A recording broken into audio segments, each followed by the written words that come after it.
I'm Natalie Billingham, EMEA Senior Vice President of Sales at Akamai and EMEA Managing Director. And I'd like to welcome you to this episode of You're on Mute. Today, I'm delighted to be joined by Katherine Bryant, the CEO of the Progress Partnership. Katherine built a 20-year career in the insurance market as a broker, underwriter, and COO. During this time, she recognized the importance of developing individuals and teams and the value of coaching to do so, and so trained as an executive coach. Over the last 10 years, she and her team have worked with hundreds of people across the financial services and technology sector to optimize inclusive leadership and also improve team performance and management. So welcome, Katherine. Thank you for having me, Natalie. Oh, it's great to have you. So today I'd like to introduce our topic, which is from the Great Resignation to the Great Re-engagement, why it's time to reinvest in coaching. It's widely reported that the pandemic triggered a great resignation as employees began to think more critically about how and whether their careers were making an impact. With a dynamically changing workforce that's welcoming Gen Z workers, that's facing global and societal challenges, and in the context of the evolving hybrid working world, it's clear that management and leadership styles need to adapt accordingly to attract and retain talent. One important consideration for leaders is the value of coaching in this, helping to guide senior managers and also ensure employees feel supported in their personal development. So today, Katherine and I are going to talk about the importance of coaching and how it can enable business leaders to attract and retain their valuable talent. So Katherine, tell me a little bit about what you think is unique about the workforce today and where does coaching come in?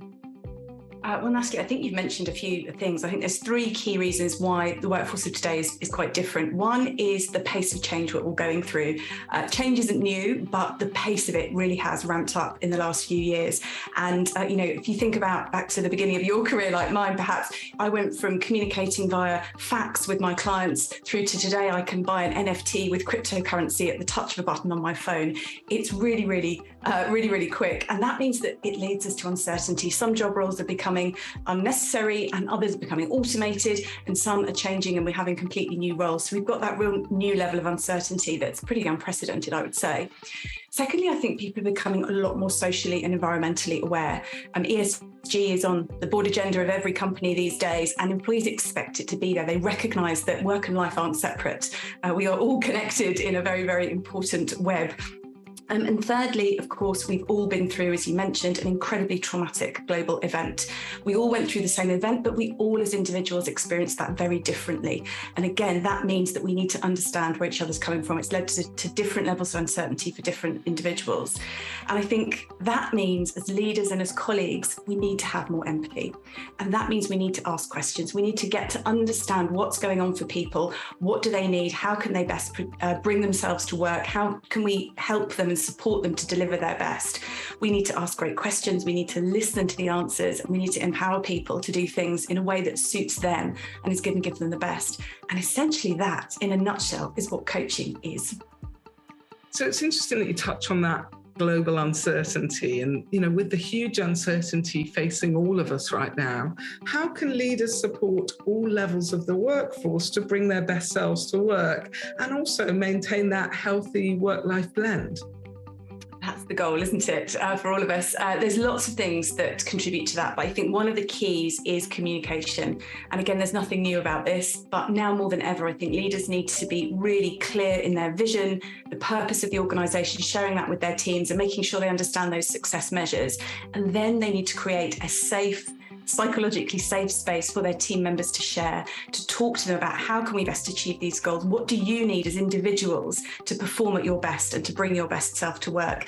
That's the way that we can truly understand. And then critically, they need to give their team members the autonomy to operate in that way, to trust them, to deliver on those goals that they're now very, very clear on. And I think also it's really important for leaders to look inward too. I think often leaders are busy leading and thinking about others, but that self-reflection and self-awareness are critical leadership capabilities that are often underrated, but leaders are humans too. They need to also look to themselves and see what do they need to best operate to bring their best selves to work, and how can they get that balance that they need. One of the questions that comes to my mind is, how can the coaching that we do help support the DE&I efforts that we're making? I think it's really key, just the coaching approach, whether it's an external coach or an internal coaching approach, because we all know the value of DEI, the value of it to society, to organisations, to teams and to individuals is just incontrovertible these days. But by definition, a diverse team means that one size doesn't fit all. We need to have a different approach for different individuals. And if we have a coaching approach as leaders and colleagues, and we tune into those great questioning and answering techniques, then we can truly understand what makes each person tick. And that makes them feel more included. And it enables us to create that environment where everyone feels comfortable bringing their ideas to the table, to innovate, to improve processes, which is what we want.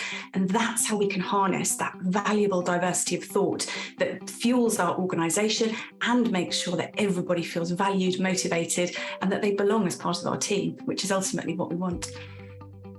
Makes so much sense. And I love that idea of sort of harnessing the diversity of thought and really creating this powerful team as a result. So it seems like there's a lot to take away there, but I guess communication, clarity and listening, important skills for coaching, actually important skills for life. So Katherine, thank you ever so much for our time together. I've really enjoyed speaking with you. And if you, the audience, have enjoyed this conversation, please do feel free to like and to share as always. Thank you very much.